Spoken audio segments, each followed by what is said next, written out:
In digital Marathi, जनतेच्या हक्काचं व्यासपीठ।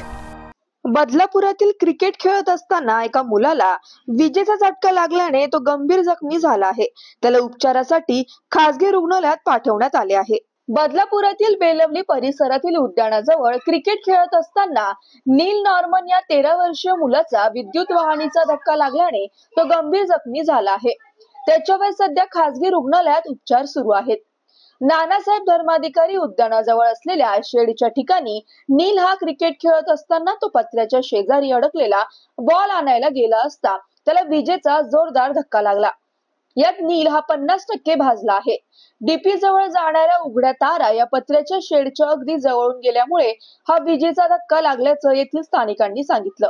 मात्र महावितरण आणि नगरपालिकेच्या गलथान कारभारामुळे ही दुर्घटना घडली असल्याचं नागरिकांचा आरोप आहे। नीलच्या घरची परिस्थिती बेताची असून उपचाराची भरपाई द्यावी अशी मागणी त्याच्या पालकांकडून होत आहे।